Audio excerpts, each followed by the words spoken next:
শুভরাত্রি সুপ্রিয় শিক্ষার্থী বন্ধুরা, আসসালামু আলাইকুম। আমি মাহফুজুর রহমান, ইনস্ট্রাক্টর, কম্পিউটার সাকরাইল উচ্চ বিদ্যালয় শিবালয় মানিকগঞ্জ।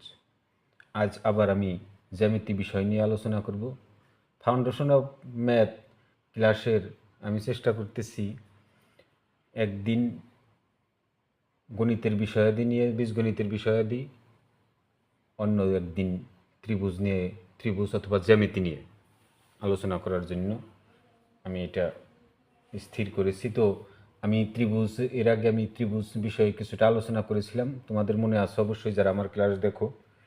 তো আমি সেগুলো আবার একটু রিভিউ করি। ত্রিভুজ তিন বাহু দ্বারা সীমাবদ্ধ ক্ষেত্রকে ত্রিভুজ বলে। বাহু অনুসারে ত্রিভুজ তিন প্রকার। একটা হল সমবাহু ত্রিভুজ, যে ত্রিভুজের সব বাহুই সমান সে হল সমবাহু ত্রিভুজ। আর সমদ্বিবাহু, যে ত্রিভুজের দুই বাহু সমান সে হল সমদ্বিবাহু ত্রিভুজ। আর যে ত্রিভুজের তিনটি বাহুই পরস্পর অসমান সে হল বিষমবাহু ত্রিভুজ। এটা গেল বাহু অনুসারে ত্রিভুজের প্রকারভেদ। তো আজ আমি কোণ অনুসারে ত্রিভুজের প্রকারভেদ নিয়ে আলোচনা করব। তো কোণ অনুসারেও ত্রিভুজ তিন প্রকার। একটা হলো সমকোণী ত্রিভুজ, আর একটা একটা হলো সমকোণী ত্রিভুজ, আর একটা হলো সূক্ষ্মকোণী ত্রিভুজ, আর একটা স্থূলকোণী ত্রিভুজ। তাইলে কোণ অনুসারেও ত্রিভুজ তিন প্রকার: সমকোণী, সূক্ষ্মকোণী, স্থূলকোণী। আচ্ছা, সমকোণী ত্রিভুজ বলতে আমরা কি বুঝি সে তার চিত্রটা আমাদের দেখা দরকার, কারণ তাকে কেমন দেখা যায় এটা আমাদের বুঝতে হবে। যখন এটা আমি একবারে একটা লম্ব এঁকে দিলাম, লম্ব।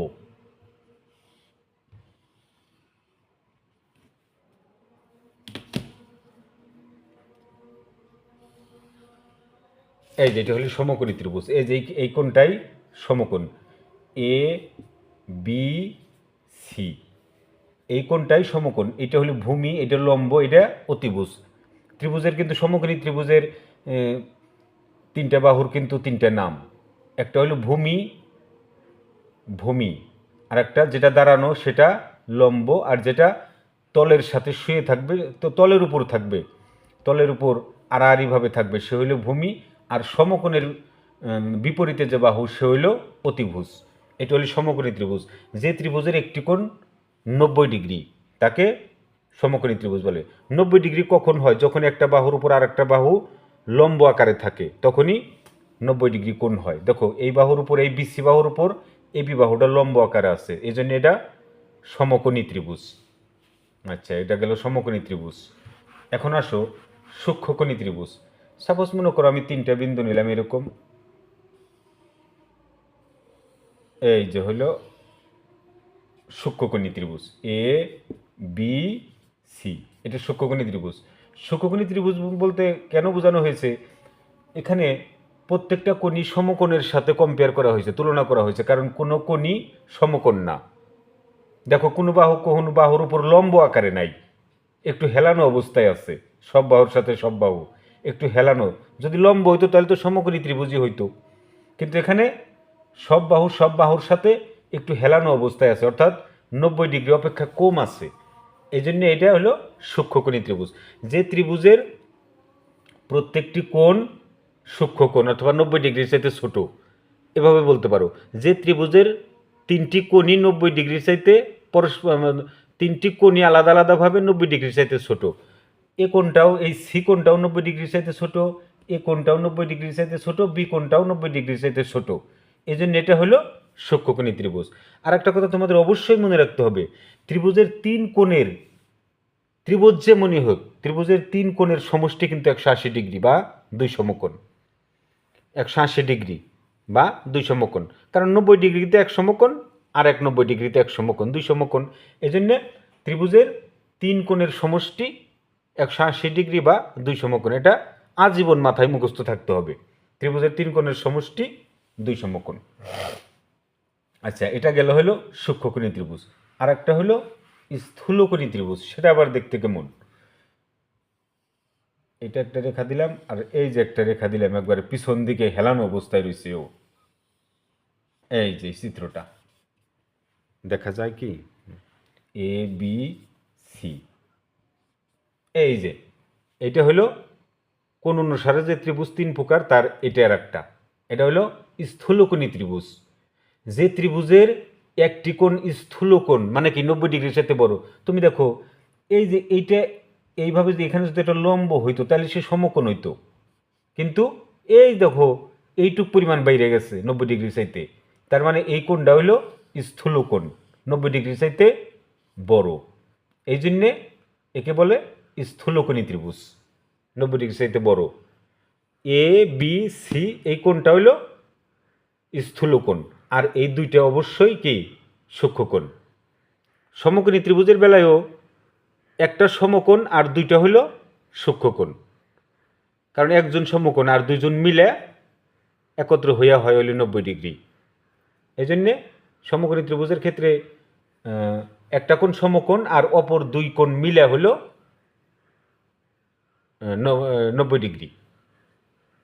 আচ্ছা, তাহলে এটা হলো স্থূলকোণ। তাহলে স্থূলকোণের সংজ্ঞাটা তোমরা কিভাবে পড়বা, যে ত্রিভুজের একটি কোণ স্থূলকোণ, বা যে ত্রিভুজের একটি কোণ 90 ডিগ্রির সাথে বড় তাকেই স্থূলকোণী ত্রিভুজ বলে। এভাবে এটা মুখস্থ করবা। আচ্ছা, গেল এটা। তাহলে কোন অনুসারে ত্রিভুজ তিন প্রকার আমি বলে দিলাম। আর একটা বিষয় তোমাদের জানতে হবে, সেটা হলো অনেক ছাত্রছাত্রী কিন্তু এগুলো জানে না। এটা আমার বাস্তব দেখা, কারণ আমি একটা স্কুলে আসছি, এই জন্য এগুলো আমি জানি অবস্থাটা কি। ত্রিভুজের মধ্যমা কাকে বলে? প্রত্যেকটা ত্রিভুজের তিনটি মধ্যমা থাকে, মনে রেখো। প্রত্যেকটি ত্রিভুজের তিনটি মধ্যমা থাকে, কিন্তু সেই মধ্যমা কাকে বলে? ত্রিভুজের কিন্তু এই তিনটে শীর্ষবিন্দু, এই যে এই তিনটে হলো শীর্ষবিন্দু, এ বি সি। চতুর্ভুজের ক্ষেত্রে কিন্তু আবার 4টে শীর্ষবিন্দু, মনে রেখো। ত্রিভুজের ক্ষেত্রে 3টে শীর্ষবিন্দু, এ বি সি। আচ্ছা, মধ্যমার সংজ্ঞাটা হলো ত্রিভুজের যে কোনো শীর্ষবিন্দু থেকে বিপরীত বাহুর মধ্যবিন্দুর সংযোজক সরল রেখা। আচ্ছা, মনে করো চোখের দৃষ্টিতে মোটামুটি এইখানে আমি তো মোটামুটি বলতে পারি যে এটাই মধ্যবিন্দু ডি। এখন তুমি এটা যোগ করে দাও, এই যে এটা হলো ত্রিভুজের মধ্যমা। তাহলে মধ্যমা কাকে বলে? ত্রিভুজের কিন্তু 3টা মধ্যমা থাকে। ত্রিভুজের যে কোনো শীর্ষবিন্দু থেকে বিপরীত বাহুর মধ্যবিন্দুর সংযোগকারী সরলরেখাকে মধ্যমা বলে।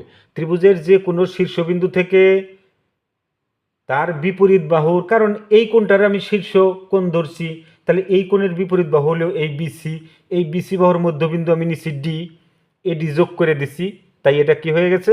মধ্যমা হয়ে গেছে। ত্রিভুজের যে কোনো শীর্ষবিন্দু থেকে বিপরীত বাহুর মধ্যবিন্দুর সংযোজক সরল রেখাকে ত্রিভুজের মধ্যমা বলে। আবার দেখো, এইটা যদি আমি মনে করি সিবিন্দুর শীর্ষবিন্দু ধরি, আর এই সিবিন্দুর বিপরীত বাহুটা হলো তোমার এবি বাহুর মধ্যবিন্দু, এটারে যোগ করে দাও, এটাও আমি যোগ করে দিই, এই দেখো যোগ করে দিলাম। তাহলে এটা আর একটা মধ্যমা। আচ্ছা, আবার যদি বি বিন্দুকে শীর্ষবিন্দু ধরি, তাহলে বি বিন্দুর অপোজিটে বিপরীতে বাহু হলে তোমার এসির মধ্যবিন্দু বলা চলে। এখানে ডিইএফ দিলাম এটা বিন্দুটারে, এখন যোগ করে দাও,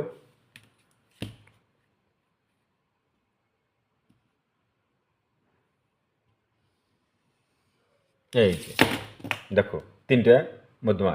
এই মধ্যবিন্দুটার আমরা জি হিসেবে চিহ্নিত করি।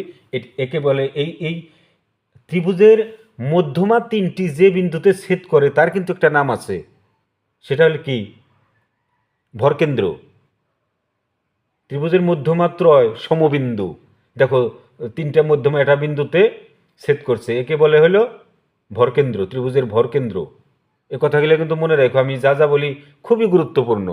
তুমি যত দূরই লেখাপড়া করে যাও, এগুলো কিন্তু তোমার অবশ্যই জানতে হবে, বুঝতে হবে, এবং এগুলো নিয়ে ভাবতে হবে।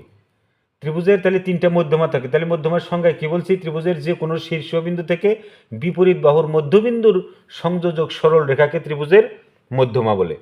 একটা ত্রিভুজের মধ্যমা কয়টি? 3টি। ওই 3টি আবার একটা বিন্দুতে ছেদ করে, যাকে বলে ত্রিভুজের ভরকেন্দ্র।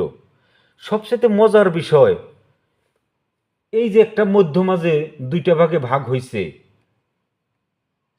এই কম অংশে হলে এক ভাগ আর এই অংশে দুই ভাগ, 2:1 অনুপাতে বিভক্ত হয়। এমিরা দুই ভাগ, এমিরা এক ভাগ, এমিরা দুই ভাগ, এমিরা এক ভাগ। খুবই মজার বিষয়, দেখো খেয়াল করো, এই সাইডটা বড়, কোণের সাইডটা বড়, এই সাইডটা ছোট, সবারই এই সাইডটা ছোট, এই সাইডটা ছোট, কোণের সাইডে বড়। অর্থাৎ এই সাইডে আছে দুই ভাগ, এই সাইডে আছে এক ভাগ, এই সাইডে দুই ভাগ, এই সাইডে এক ভাগ, এই সাইডে দুই ভাগ, এই সাইডে এক ভাগ। আজকের ক্লাসটা কিন্তু অত্যন্ত গুরুত্বপূর্ণ ক্লাস, তোমরা কিন্তু অবশ্যই এইটা বোঝার চেষ্টা করবে এবং এই ক্লাসটা তুমি বারবার দেখবা আমি কি বলতে চাইছি, কি বুঝাইতে চেয়েছি এটা। তাহলে মধ্যমার সংজ্ঞা কি বলবা? ত্রিভুজের যে কোনো শীর্ষবিন্দু থেকে বিপরীত বাহুর মধ্যবিন্দুর সংযোগকারী সরলরেখাকে ত্রিভুজের মধ্যমা বলে। ত্রিভুজের তিনটি মধ্যমা, মধ্যমা তিনটি আবার একটি বিন্দুতে ছেদ করে, সেই বিন্দুর নাম ত্রিভুজের ভরকেন্দ্র। ত্রিভুজের ভরকেন্দ্র মধ্যমাকে 2:1 অনুপাতে বিভক্ত করে, অর্থাৎ এক সাইডে দুই ভাগ আর এক সাইডে এক ভাগ। এইটুক যতটুক, এইটুকের দ্বিগুণ এইটুক, আবার এটুক যতটুক, এটুকের দ্বিগুণ এটুক, আবার এটুক যতটুক, এটুকের দ্বিগুণ এটুক। এটা কিন্তু খুবই গুরুত্বপূর্ণ আমার কাছে মনে হয়। এখন তোমাদের কাছে বা অন্যান্যদের কাছে কি মনে হবে জানি না, তবে আমার কাছে এটা খুবই গুরুত্বপূর্ণ বলে আমি মনে করি। তো আজ এ পর্যন্তই। শুভরাত্রি। সবাই ভালো থাকবে, সুস্থ থাকবে, দোয়া রেখো আমার জন্য।